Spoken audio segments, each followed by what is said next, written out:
Hello students. आज हम chemical equilibrium का सेकेंड पोर्शन कंप्लीट करेंगे। लेक्चर 2 है ये।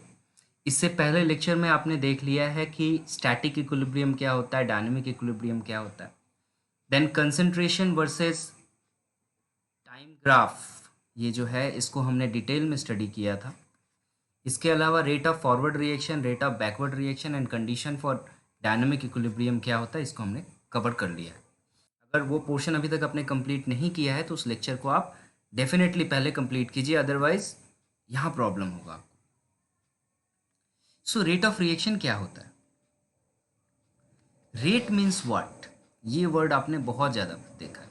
रेट रेट मीन्स, हमेशा देखना रेट का डेफिनेशन ऊपर कुछ होता है नीचे कुछ होता है। जैसे रेट ऑफ सम प्रोडक्ट है ना, प्राइस हम लोग बोलते हैं। What is the rate of that product?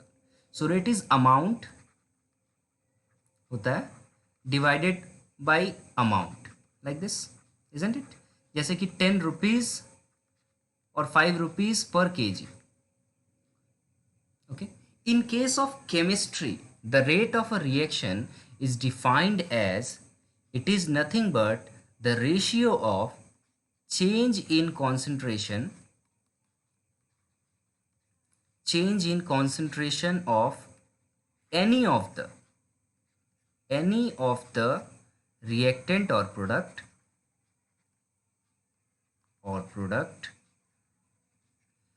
to the time taken.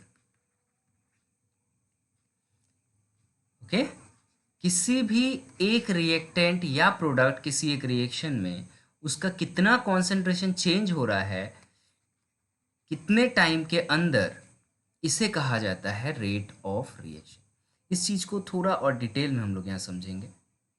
चलिए एज्यूम कर लो कि एक रिएक्शन कुछ ऐसा है, A + B and it is reversible reaction, it forms C and D। For the time being assume, मैं यहाँ बाई डायरेक्शनल एरो नहीं दे रहा हूँ वरना कंफ्यूज हो जाओगे आप लोग। For the time being I right it like this. Okay,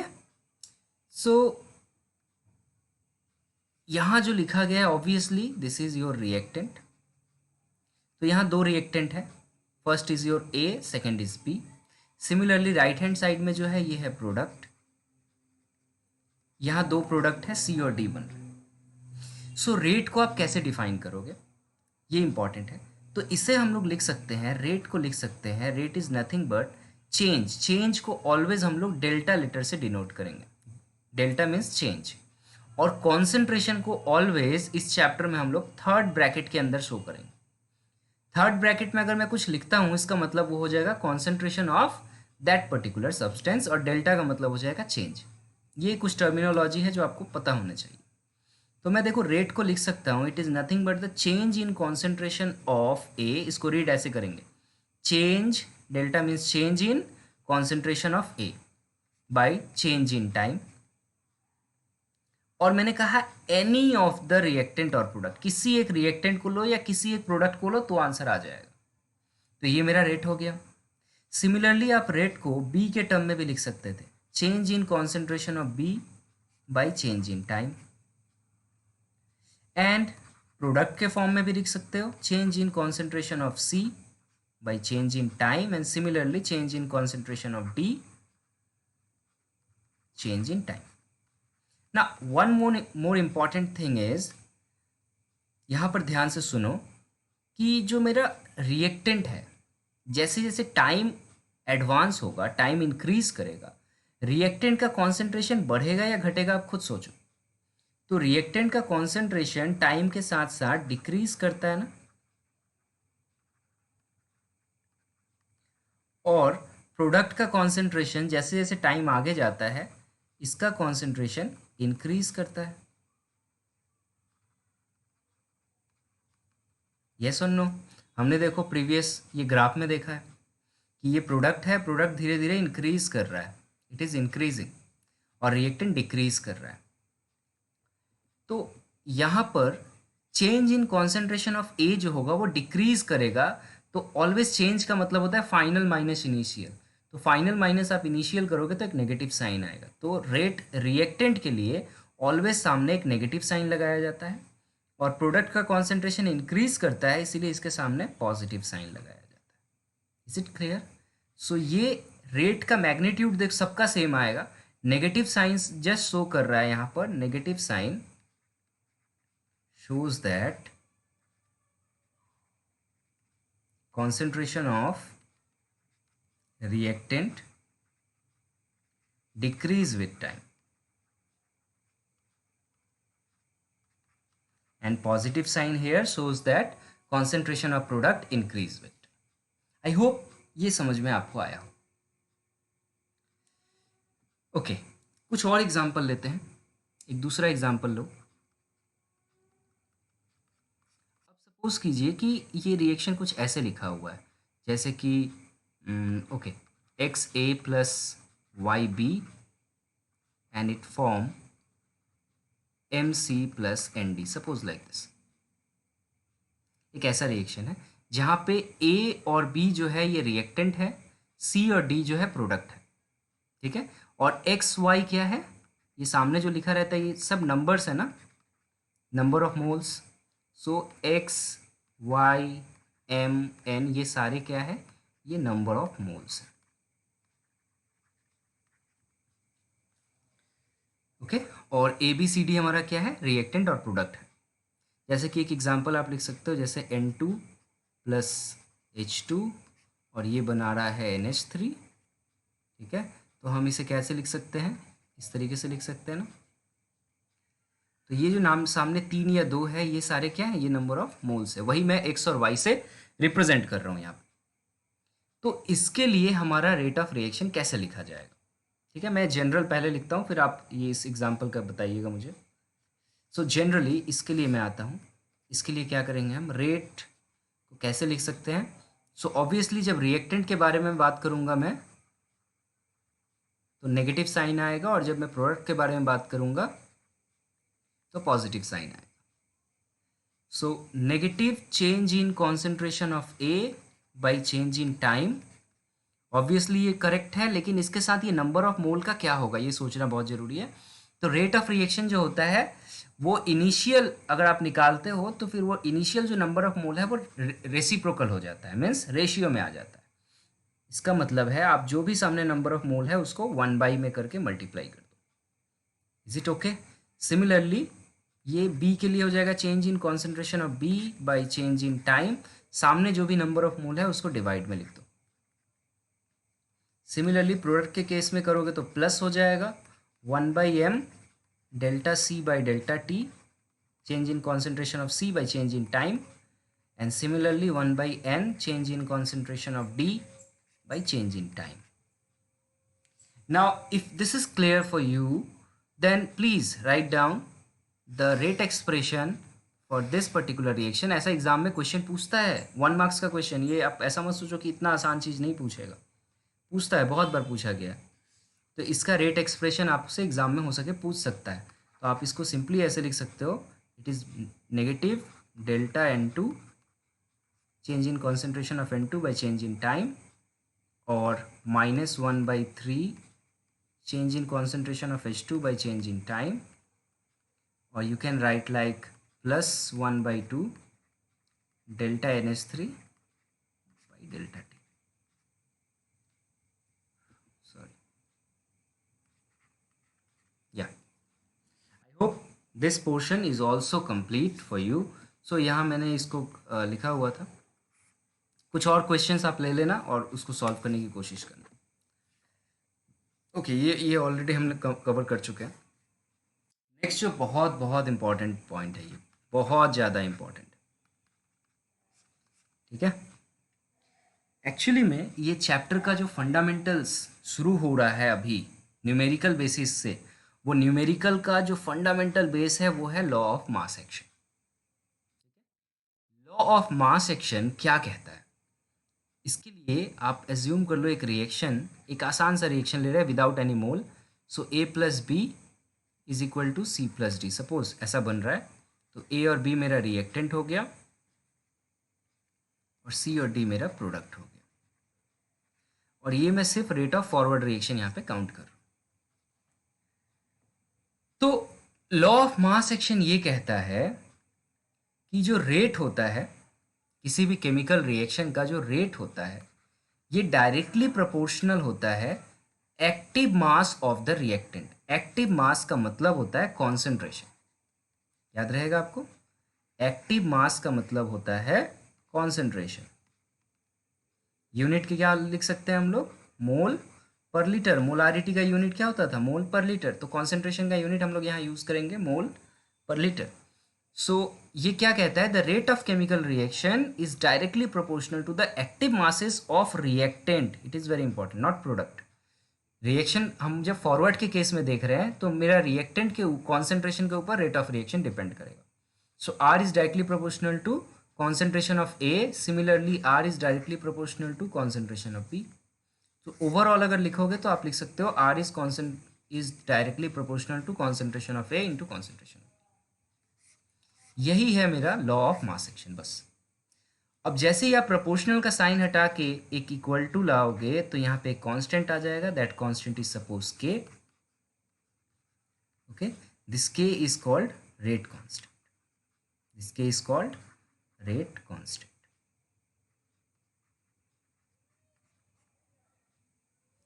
is it okay so far? बहुत बहुत बहुत बेसिक तरीके से हम लोग सीखा इसको। अच्छा, लॉ ऑफ मास एक्शन को थोड़ा थोड़ा और एडवांस करो हम। ये बहुत ही ज़्यादा बेसिक हो गया, थोड़ा सा और हमें इसे डिटेल्स में पढ़ना है। अब सपोज करो एक ऐसा रिएक्शन है जैसा पहले मैंने लिखा था, A X plus X A plus Y B, then your M C plus N D, ऐसा लिखा मैंने, where A B C D are reactants and products respectively and x y and mn are respective number of moles। is it okay? और जब मैं left hand से right hand side जाऊंगा तो ये मेरा रेट ऑफ फॉरवर्ड रिएक्शन होगा। अभी फिलहाल मैं फॉरवर्ड ही समझ रहा हूँ आपको कंफ्यूज नहीं करने के लिए, फॉर द टाइम बिंग इसको ऐसे ही समझो। तो from the law of mass action क्या हम लोग लिख सकते हैं, from law of mass action can we write down that R is equal to K A and B। यहाँ पे जो भी नंबर ऑफ मोल सामने होगा वो इसके पावर में चला जाएगा, ये आप ध्यान रखो। अब आप बोलोगे कि वहाँ डिवाइड हो रहा था तो वो टाइम के रिस्पेक्ट में काउंट हो रहा था मेरे दोस्त। यहाँ पे टाइम के रिस्पेक्ट में काउंट नहीं हो रहा, यहाँ ओवरऑल रेट ऑफ रिएक्शन के बारे में बात किया जा रहा है जिस पर्टिकुलर टाइम पे हम लोग ले रहे हैं। तो ये क्या हो रहा है ना, हमारा ये रेट ऑफ रिएक्शन हो रहा है at a time, at a time. एक टाइम पे हम लोग एक रेट का रिएक्शन निकाल रहे हैं, उस वक्त इसका एक्सप्रेशन ऐसा होता है। और जो प्रीवियस एक्सप्रेशन था वो चेंज इन टाइम के ऊपर था, एक टाइम इंटरवल के लिए था, ये टाइम इंटरवल के लिए नहीं है। Is it okay? नाउ अब मेरी बात को ध्यान से समझो कि जब हम लोग रेट ऑफ फॉरवर्ड रिएक्शन कर रहे हैं उसी वक्त मेरा ये पार्ट मेरा रिएक्टेंट बन जा रहा है और ये पार्ट जो है मेरा प्रोडक्ट बन जा रहा है। I hope you clear with this. तो क्या मैं लिख सकता हूँ, this is nothing but rate of forward reaction, और ये रेट कांस्टेंट जो आएगा ये होगा रेट ऑफ फॉरवर्ड रिएक्शन का constant. K F is forward rate constant, R F is forward rate of reaction, A and B are reactant for the forward reaction। I hope no one has a problem with this। Now look very carefully। Now suppose about this backward reaction। मैंने already आपको पढ़ा लिया है क्यों rate of backward reaction क्या होता है, कब बढ़ता है कब कम करता है, ये पहले लेक्चर में पूरा कंप्लीट है। अगर नहीं पढ़े हो, नहीं देखे हो, फिर से जाके देखो, बट उसको कंप्लीट करो अच्छे तरीके से। फिर भी डाउट रहे तो मुझे पूछना। अब देखो रेट ऑफ बैकवर्ड रिएक्शन में क्या हो रहा है। रेट ऑफ बैकवर्ड रिएक्शन जब होगा इसका मतलब रेट ऑफ बैकवर्ड होने के लिए आपका सी और डी ये दोनों मेरे बन जा रहे हैं रिएक्टेंट्स, इजंट इट? ध्यान से सुनो, सी और डी अब आपस में रिएक्ट करके ए और बी बना रहे हैं for backward rate of reaction. तो जब मैं backward rate of reaction count कर रहा हूं उस वक्त मेरा रिएक्टेंट सी और डी होगा। Is it okay? तो उस वक्त ये मेरा रिएक्टेंट की तरह ट्रीट होंगे और ये मेरा प्रोडक्ट की तरह ट्रीट होगा। I am just want to know to find out the expression of RB also। So from the law of mass action, can we again write down that rate of backward reaction is equal to Kb, and now this time C and D are behaves like your reactants, क्योंकि ये तो backward हो रहा है ना। ऐसा सोचो कि C और D मिलके A और B बना रहे, तो C और D मेरा रिएक्टेंट हो गया और A और B प्रोडक्ट हो गया। आई होप मैंने इसको बहुत अच्छे से समझाया है, समझ में आना चाहिए आपको। तो मैं इसको ऐसे लिख सकता हूँ, ये हो गया रेट ऑफ बैकवर्ड रिएक्शन और Kb हो गया बैकवर्ड रेट कांस्टेंट। तो Kf था मेरा forward rate constant, sorry, and Kb is backward rate constant. Okay, अगर यहाँ तक आपको समझ में आया है तो मैं एक स्टेप और आगे जाता हूँ। तो एट इक्विलिब्रियम क्या हो रहा था, कंडीशन क्या था? What is the condition for equilibrium? That rate of forward reaction should be equal to rate of backward reaction. इस पे आप इसको सब्स्टिट्यूट कर दो, रेट ऑफ फॉरवर्ड रिएक्शन को इक्वेशन 1 दे दो, इसको आप इक्वेशन 2 दे दो और फिर यहाँ पे सब्स्टिट्यूट कर दो। तो आप इसको लिख सकते हो Kf is equal to a to the power x b to the power y, and here Kb is equal to c to the power m and d to the power n. Is it okay?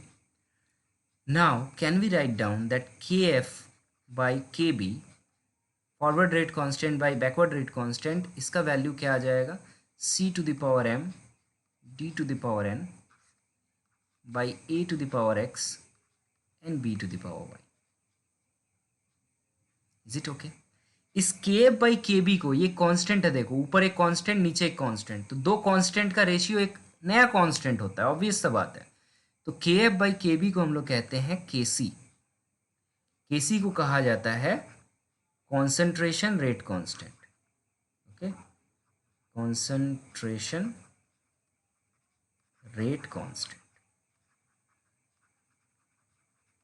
Kc is called concentration rate constant. Is it clear? So this expression is very very very important. This Kc is also very important. In short, what is Kc? अगर मैं बोलूँ, पूछूँ आपसे कि Kc क्या है, तो आप ऊपर ध्यान से देखो, ऊपर नहीं क्या है, ऊपर है concentration of product, concentration of products, और नीचे क्या है हमारा, कॉन्सेंट्रेशन ऑफ रिएक्टेंट। क्योंकि हमने रिएक्शन जब शुरू किया था तब ए बी ही तो मेरा रिएक्टेंट था ना, इसीलिए मैं प्रोडक्ट और कॉन्सेंट्रेट रिएक्टेंट इस बेसिस पर लिख रहा हूँ कि हमारा एक्सपेरिमेंट में मैंने किसको रिएक्टेंट पकड़ा था, किसको प्रोडक्ट पकड़ा था। So Kc is nothing but the product ratio of product of concentration of product to the concentration of reactant. Is it okay? This is the expression for Kc। और आपसे एग्जाम में question पूछेगा, एक reaction देके write down the expression of Kc।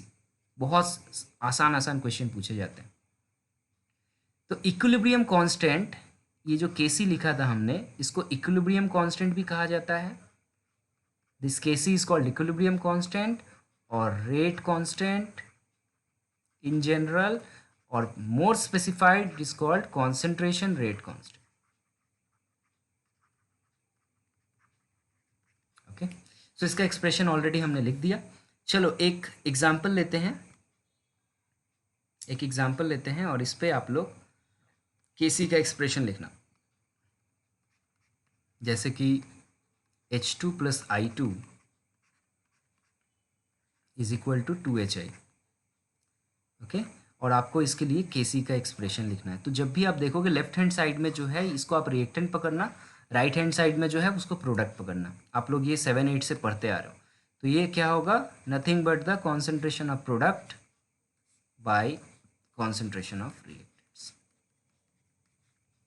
ठीक है, लेकिन ये एक्सप्रेशन हमेशा इक्विलिब्रियम पे वैलिड होता है, किसी और टाइम पे ये वैलिड नहीं होता है, इसीलिए इसको इक्विलिब्रियम कांस्टेंट भी कहते हैं। सो this is at equilibrium. And more important thing, यहाँ जो मैं मिस कर गया आपको बोलना, ये concentration of product bye concentration of reactant है, लेकिन ये कौन सा कॉन्सेंट्रेशन है, ये सारे कॉन्सेंट्रेशन एट इक्विलिब्रियम पे हैं। Is it okay? Right down like this. HI यहाँ पे क्या है, एच आई क्या है? कॉन्सेंट्रेशन ऑफ, और better to say equilibrium concentration, sorry, H I is equilibrium concentration, equilibrium concentration of H I. Similarly H two क्या है? Equilibrium concentration of H two, and I two क्या है? Equilibrium concentration of I two. किसी और time पे concentration का ratio को आप के सी नहीं बोल सकते, क्योंकि उस वक्त के एफ और के बी बराबर नहीं होता है।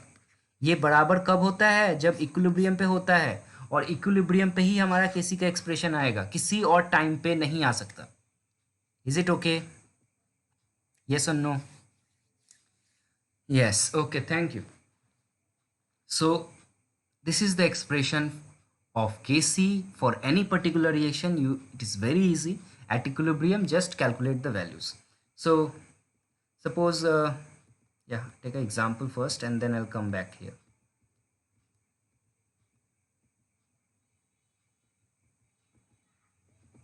Okay.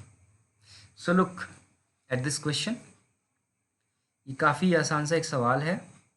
यहाँ बोल रहा है what is the Kc for the following equilibrium. Kc का वैल्यू पूछ रहा है for the following equilibrium when the equilibrium concentration, look here very carefully, ये जो लिखा हुआ है when the equilibrium concentration, when the equilibrium concentration of each of the substance is given, ये जो कॉन्सेंट्रेशन दिया हुआ है, ये इक्विलिब्रियम कॉन्सेंट्रेशन दिया हुआ है, आपको केसी का वैल्यू फाइंड आउट करना है। तो ये बच्चों वाली क्वेश्चन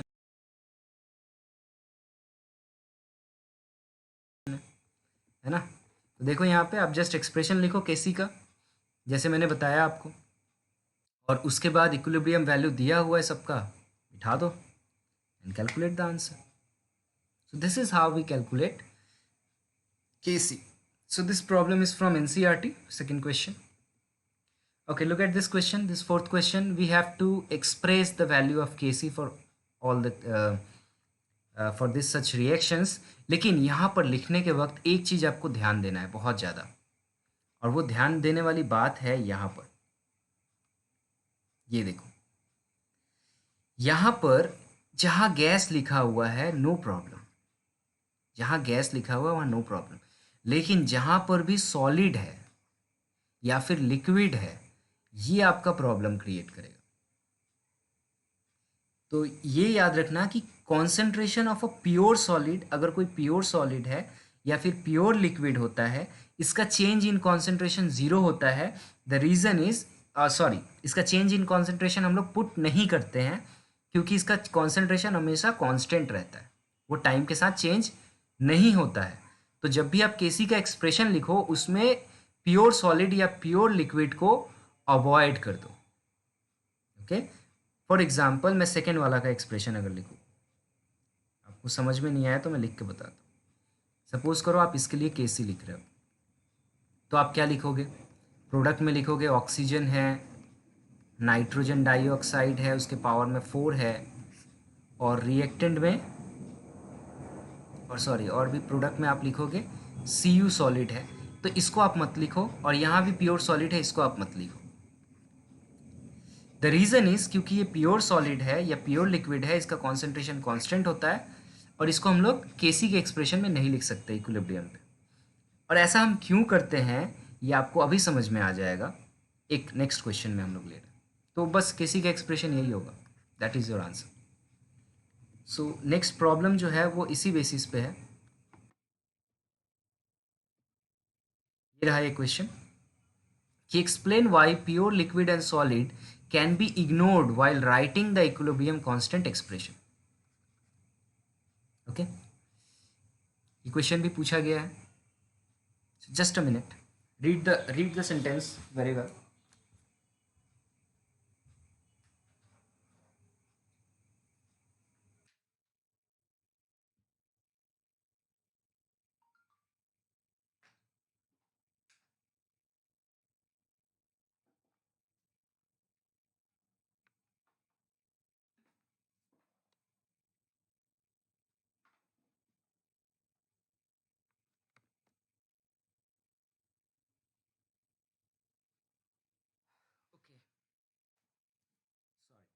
सो प्योर सब्सटेंस जो कि सॉलिड या लिक्विड हो, उसके केस में क्यों चेंज इन कॉन्सेंट्रेशन को इग्नोर किया जाता है, ये आप देखो यहाँ पर। हम लोग प्योर सब्सटेंस का कॉन्सेंट्रेशन जो होता है, इसको अभी मैंने बताया, इसका यूनिट होता है मोल पर लीटर। सो मोल पर लीटर मतलब इसका एक्सप्रेशन हो सकता है नंबर ऑफ मोल, मोलारिटी आपको पता है, बाय वॉल्यूम। अब आप देखो, नंबर ऑफ मोल को हम लोग लिख सकते हैं mass of the substance by molecular mass. So molecular mass नीचे चला गया, तो वॉल्यूम इंटू मॉलिक्यूलर मास क्या हो गया, सॉरी मास बाय वॉल्यूम क्या हो गया, मास बाय वॉल्यूम, इसको मैं डेंसिटी लिख सकता हूँ। So it is nothing but density bye molecular mass. और प्योर प्योर लिक्विड या फिर प्योर सॉलिड का जो डेंसिटी है, ये कभी चेंज हो नहीं सकता at a particular temperature. At particular temperature this value is fixed and molecular mass is always fixed, so it is nothing but the ratio of a constant by constant। तो constant और नीचे भी constant है, तो मेरा pure substance का जो change in concentration हुआ ये कांस्टेंट रह गया। तो यही लिखा है, देखो, the molecular mass and density at a particular temperature is constant for a pure substance is always fixed and account for equilibrium constant. जब आप इक्विलिब्रियम पे आर एफ और आर बी का वैल्यू लिखोगे, वहां पे वो कैंसिल आउट हो जाएगा। इसीलिए कभी भी एक्सप्रेशन जब लिखा जाता है, वहां पर प्योर सॉलिड या प्योर लिक्विड का एक्सप्रेशन को इग्नोर कर दिया जाता है। तो आई होप ये समझ में आया है आपको। आप सारे का, एक का मैंने लिख दिया, ये बाकी सब जो है इन सब का केसी का वैल्यू आप लिखोगे, ये होमवर्क है, this is your homework. Okay, so हम लोग वापस चलते हैं थोड़ा सा, हाँ, यहाँ पर। सो नेक्स्ट जो है वो है केसी का यूनिट क्या होता है, what is the unit of Kc. Kc का आप यूनिट निकालने के लिए मैंने पहले ही बताया कि इस थर्ड ब्रैकेट में आप जो भी लिखोगे दैट इज योर कॉन्सेंट्रेशन, और कॉन्सेंट्रेशन का यूनिट होता है मोल पर लीटर। तो एक आर्बिट्ररी एक्सप्रेशन मैंने ले लिया, यहाँ पर एम एन पी क्यू मैंने लिया है। अगर ऐसे एक्सप्रेशन आप लिखो, सो ये फ़र्क नहीं पड़ता, एम एन पी क्यू आप बोलोगे एक्स वाई था, सो कन्फ्यूज़ मत हो। इसको मैंने ऐसे अगर लिख लिया, ऐसे लिख लिया, चलो, तो इसके लिए केसी का एक्सप्रेशन ये होगा। और यहाँ पे सारे कॉन्सेंट्रेशन के जगह पे मैं इनका यूनिट अगर मैं बिठा दूँ, और फिर इसके बाद सिंप्लीफाई अप करो, सिंप्लीफाई करते करते आ जाएगा mole per litre to the power P plus Q minus M plus N. यहाँ पर देखो अब पी प्लस क्यू क्या है, P plus Q is nothing but sum of number of mole of product, वही मैंने लिखा है, P plus Q is sum of number of mole of product. और एम प्लस एन क्या है, sum of number of mole of reactant. So ultimately this is sum of number of mole of product minus sum of number of mole of reactant, so it is nothing but change in number of mole in a particular reaction। इस reaction में कितना मोल change हो रहा है product से reactant का, इसे हम लोग डेल्टा एन कहते हैं, ठीक है। तो अल्टीमेटली केसी का जो यूनिट आएगा वो हो जाएगा mole per litre to the power delta n. So different reaction के लिए केसी का यूनिट डिफरेंट होता है। आप आराम से एक रिएक्शन को देख के उसका डेल्टा एन का वैल्यू निकाल सकते हो। जैसे कि अगर डेल्टा एन का वैल्यू ग्रेटर देन जीरो है, ग्रेटर देन जीरो बोलने का मतलब यहाँ मैं बोल सकता हूँ sum of, sorry equal to zero है, sum of number of mole of product जो होगा that is equal to sum of number of mole of reactant हो जाएगा। जब ये कंडीशन अराइज होगा तब डेल्टा एन का वैल्यू कितना हो जाएगा, हमारा जीरो हो जाएगा। और आप जीरो बिठाओगे तो केसी का कोई यूनिट नहीं आएगा। इसका मतलब जब delta n change in number of mole for a particular reaction is zero, at that time K C is equal to, K C has no unit. Okay, when delta n is greater than zero, what does it mean? It means that number of mole of product is greater than number of mole of reactant, isn't it? Is it okay? Number of mole of product is greater than number of mole of reactant. At that time delta n is greater than 0। मान लो इसका value del plus x है, तो इसका कुछ ऐसा unit आएगा। आप मान लो एक्स के जगह 1 2 3 4 कुछ भी पुट करके वैल्यू फाइंड आउट कर सकते हैं। Similarly when delta n is less than 0, it means that your number of mole of product is less than number of mole of reactant. At that case suppose delta N का value एक negative ले लो और इसका value निकालो। Is it okay? सो यहाँ पर एक क्वेश्चन है। इस क्वेश्चन में आप देख सकते हो कि डेल्टा एन का वैल्यू जो है वो 0 आएगा, मतलब केसी का यहाँ कोई यूनिट नहीं आने वाला। बाकी जो वैल्यू है वो पुट करके आप लोग निकाल सकते हो। एक दूसरा एक प्रॉब्लम यहाँ पर था, तो इसका स्क्रीनशॉट ले लो और इसको आप सॉल्व कर सकते हो। काफ़ी आसान क्वेश्चन मैंने दिया था। नेक्स्ट है the factors on which the value of Kc depend. Equilibrium constant Kc, yes, this Kc is depend on which factor? This is very very important and many time asked in examinations. तो Kc क्या है देखो आप ध्यान से, at equilibrium it is the ratio of concentration of product bye concentration of reactant. लेकिन जो ratio है वो इक्विलिब्रियम कंडीशन पे है, ठीक है। तो क्या मैं कह सकता हूं कि ये Kc का वैल्यू जो है ये डिपेंड करेगा इक्विलिब्रियम कॉन्सेंट्रेशंस के ऊपर of reactant and product. I repeat, Kc is something like this, C and D and A and B, whatever be its power, okay, कुछ भी हो सकता है। for the time being suppose it's like this. so ये जो concentration लिखे गए हैं ये सारे concentration है at equilibrium।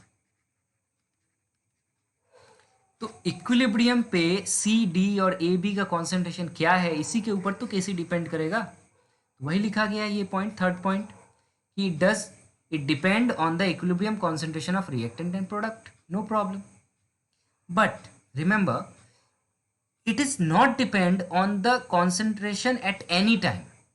किसी भी वक्त पे आप अगर concentration ले रहे हो तो वो concentration तो हम लोग यहाँ पुट नहीं करते ना।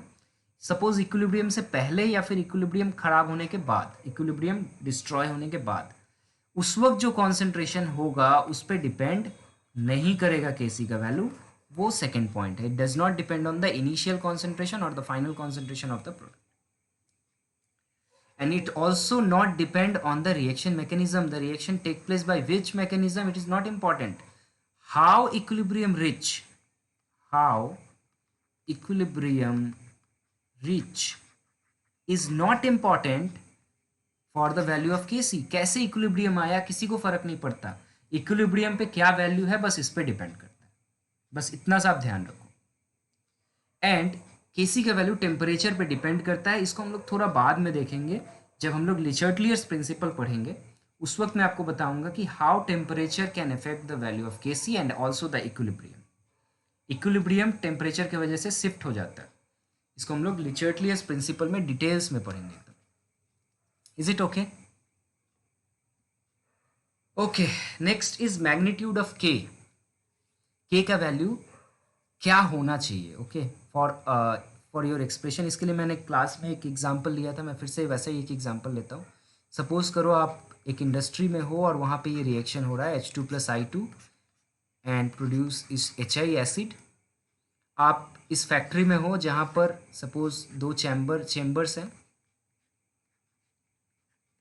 इस चैम्बर में H2 है, इस चैम्बर में I2 है, और फिर इन दोनों को एक दूसरे चैम्बर में डाला जाता है थ्रू अ पाइपलाइन और इसके अंदर HI गैस को बनाया जाता है।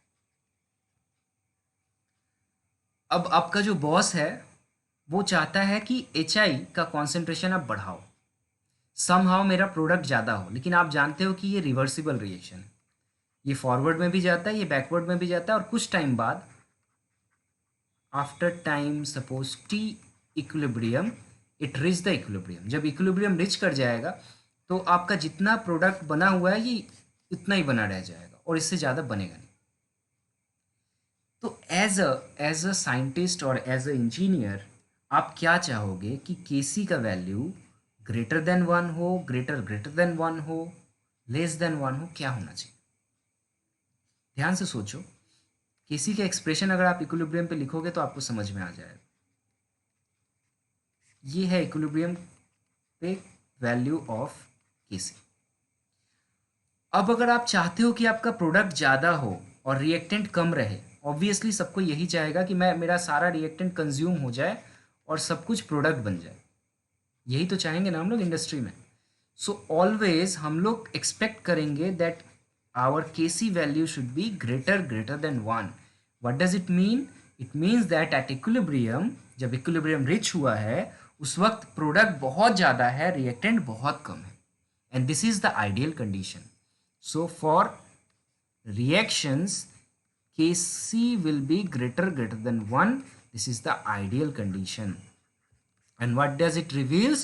It reveals that at equilibrium the concentration of product is very high than concentration of reactant. And if the reverse thing happen, it is not desirable, right? क्योंकि equilibrium पे मेरा रिएक्टेंट अभी ज़्यादा है, प्रोडक्ट कम है, ऐसा कोई चाहेगा ही नहीं, और ऐसा अगर आप करोगे आपको नौकरी से निकाल दिया जाएगा. Okay then, so this is all about the Kc, and we deal already this numericals problems. Here another problem.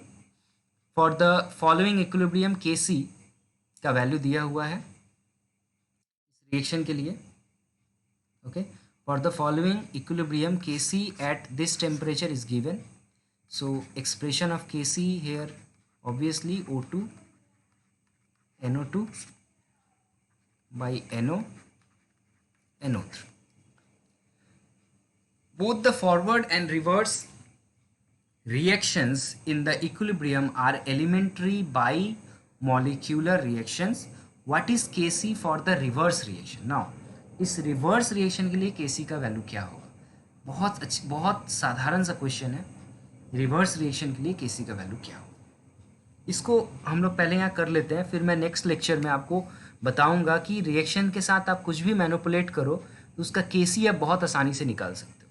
लेकिन यहाँ पर इस क्वेश्चन को मैं पूरा डिटेल में बता देता हूँ, फिर हम लोग लेक्चर एंड करेंगे.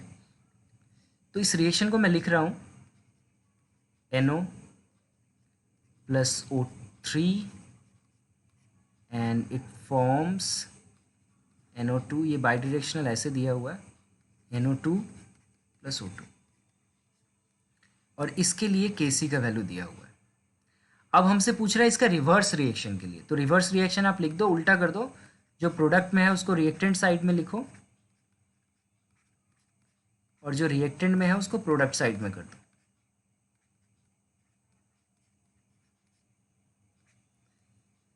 सपोज करो this is Kc prime. Okay, this is Kc prime. So यहां से आप Kc का वैल्यू लिख सकते हो. Kc का वैल्यू क्या आएगा? ऑलरेडी मैंने लिख दिया है तो मैं इसको नहीं लिख रहा हूँ, sorry, we already write down. Okay, so इस Kc का वैल्यू यहाँ ऑलरेडी लिख दिया है मैंने. यहाँ पे Kc प्राइम का वैल्यू मैं लिखता हूँ. Kc प्राइम का वैल्यू है NO by O3 divided by NO2 by O2, obviously product by reactant.